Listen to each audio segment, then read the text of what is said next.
ما باید قبل مسکونه دیا یعنی حسین د منو کو د قبل سکولو کې تاسو کسي چې د اهل بیت السلام ذکر شته چې د قرآن شته یا کوم کې شته کوم کې نشته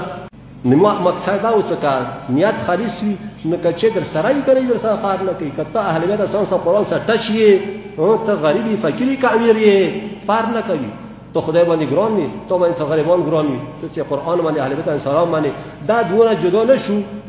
ما باید قبل مسکونه دیا یعنی حسین د منو کو د قبل سکولو کې تاسو کسي چې د اهل بیت السلام ذکر شته چې د قرآن شته یا کوم کې شته کوم کې نشته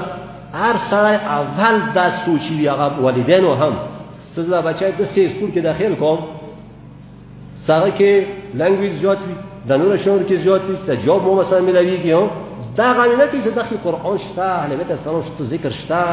څه یاد شته چې د کېږي د سکول کې کنه د کېږي نه دا پښتنه چوک نه کوي ډېر کم قسم سالو کې یو خطر غازن څه ضرب کې کاته یو ملو شیم کنه نو غټه خبره وي نو دا سبا ډاکټر جوړ شي دا سبا انجینیر جوړ شي دا سبا گورنر جوړ شي دا پدې سبا سمره صدر جوړ شي چې جوړ شي دا څه قوم او دی وطن دی خاور او دی اسلام دی دین اهل بیت السلام خدمت وایي څه خدمت وایي دا څنګه خلکو خدمت کوي دې خو زما خپل فیس تک دا ډاکټر جوړ شوی دی خیالي دا استاد سمه خپل تنخواه خالی دی که غم یا که خپل لګي کور کې نو سوچ دی یعنی وزیر روشي ازری ولا کوي بچي غم نه کوي بچي غم نشته نه پوکاز داسونه خرو ته ولا تاوي تو یوم حسین منو کول پوکاز دا ټوله کې ورکی دا ټول شنو کې ورکی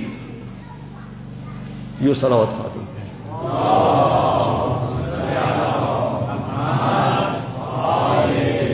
بس زحمت خاتم کوم امام حسین علیه السلام ته من دراوکه